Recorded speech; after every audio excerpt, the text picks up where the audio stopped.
Chafetz Chaim says that there's a story in Radin, Poland, where the Chafetz Chaim used to live, alav shalom. There was a big mahloket regarding to issues related to the Chevra Kadisha. So it was a very, very bitter fight.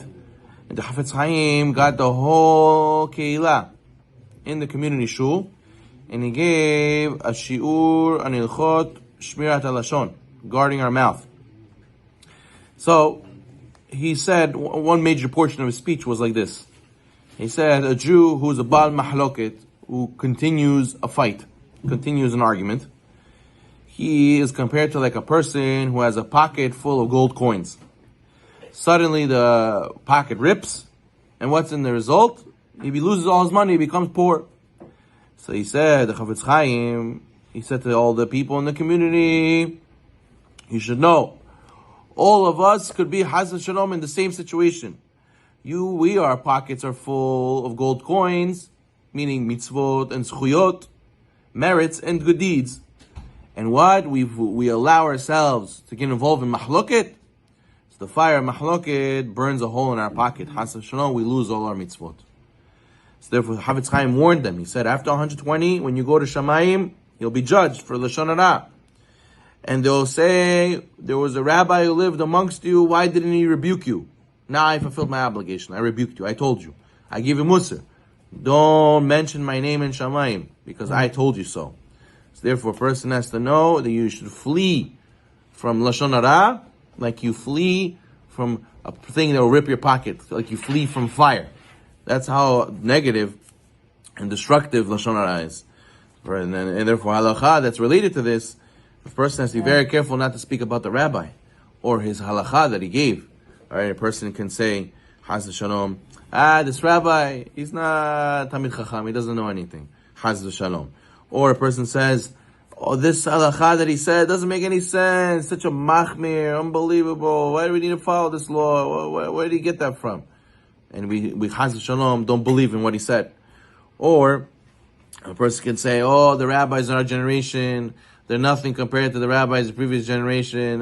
Woe is us, we have no rabbis today. Chas v'Shalom to speak like this. And this is all considered Lashon Hara about the Gdolim, Chas v'Shalom. So therefore, also people hear this, they're not going to value the rabbi's words. Maybe another guy would be willing to listen to the rabbi, and now because of you, so now he lost his faith in the rabbi. So therefore, it can cause a lot of people to sin. Another important thing the Chafetz Chaim mentions is that a person has to know you're also judged by the company you keep, the people around you. So therefore, a person has to make sure to avoid being in a situation where other people will speak Lashon Hara, and that could lead him to speak Lashon Hara also. A person usually, let's say, he usually guards himself, but because his friends always speak Lashon Hara, and they don't listen to him, and he doesn't rebuke them, so then it causes him to fall also. So therefore, we should know that we get judged according to the people around us. Oy le Rasha, oy le Shecheno. We're always to the Rasha, we're always to his neighbor. So a person has to make sure that he associates with the right people. Also, we know that Hashem is stricter with a mitzvah between us and another person than he is stricter than he is as strict with a person, a sin between a person and Hashem. Hashem cares more about Adam ben Adam lehavero. Why? A father is more pained to see his children disrespect one another than if he gets disrespected himself. So therefore, Kadosh Baruch Hu cries more kaviyachol when he sees his children fighting and speaking Lashon Hara about each other instead of speaking against him, as opposed to speaking against him himself. So therefore, a person has to make sure that he does not fall in the many transgressions that Lashon Hara is involved with. For example, if you speak Lashon Hara in front of the person, so you're insulting him also. So it's lo tonu ish tamito. Do not cause suffering to your friend.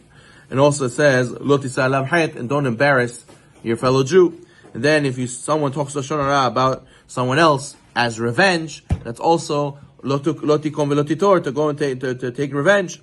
Or if a person speaks Lashon Hara out of hatred, lo tisna achicha bilvavecha, do not hate your brother in your heart. A person speaks Lashon Hara in order to flatter somebody, so he's doing lo tahnifu, right? You're flattering by speaking bad about someone else. If a person curses that person together with Lashon Hara, right? He says Lashon Hara about somebody else, and he says, "You see, this guy's such a rashad. He did this. He should drop dead." Chas v'Shalom. Also, you're cursing him. Lo tekaler haresh. You should not curse another person. So you see that the Lashon Hara can easily lead into many other transgressions. And we spoke about a person who's a widow or orphan. The Torah says, "Kol almana v'yatum lo ta'anun." You're not allowed to make an orphan and a widow suffer. Right? If a person is a kohen, you spoke Lashon Hara about a kohen, that's another transgression. You have to respect the kohanim. A person spoke about a chacham or an elderly person. You're supposed to honor them and respect them. Mipnei seva takum adat pnei zaken. If a person cursed, God forbid, speaks Lashon Hara about his parent, that's also another. Kaved evecha veit imecha, right? Arur makle avi ve'imo. So you see, there's so many pitfalls that Lashon Hara leads to, and how can we go and answer after 120 for all these sins? And for just a matter of saying few words, a split decision for a few minutes, a person has to make very, very careful not to fall into that. Also, speakers. A lot of times people go to hear speakers, different speakers and lectures. It's very easy to fall into Lashon Hara about speakers, right? For a person can say, "Oh, how was the speech? How was the lecture? It was too deep. Nobody followed what he was saying. Oh, it was very boring. Oh, the speaker, he used to speak better. Now he became, whatever." How's the show? All these things, situations, everyday conversations can easily lead into Lashon Hara. Okay, or a person, he speaks about another person, he didn't do his job properly, right? And that doesn't have to affect you. You're not his employer. You're not speaking to people who can change anything. You say, "Oh, how was the Hazan? Oh, you heard the song he sang. It was so off tune. He messed up. You read that article that guy wrote. It wasn't written very well. It was all over the place." A person, Chas Shalom, can get shame on another person. Now, you should know, the sages say that the tzaddikim, they don't have rest in Olam Haba. Why? Because everything they taught to other people, they're constantly utilizing the knowledge they learned from that person. And let's say he taught him how to put tefillin properly. So now all the time when he puts tefillin properly, it's b'zchut him, so he's getting zchuyot. It's like a taxi meter. It's constantly running. He gets more zechut. And then says Hafetz Chaim, the opposite is also true. If a person speaks Lashon Hara about someone, he spoke Lashon Hara about a rabbi, spoke Lashon Hara about a speaker, spoke Lashon Hara about his friend, and now every time somebody else who heard the Lashon Hara looks at this guy differently, treats this guy differently, says the thing you shared, now he continues it, and that guy says it to somebody else, and that guy says it to somebody else. The meter is running. The sins are constantly getting tallied up, constantly counting, and it's Chas Shalom. We'll get the opposite, that the Rashaim never get rest. Why? Because they get more avirot, and more avirot. So Chas Shalom, we should always be on the mitzvah side, and not on the avirah side. We should be able to guard our tongue, and avoid the Lashon Hara. Baruch Adonai Olam.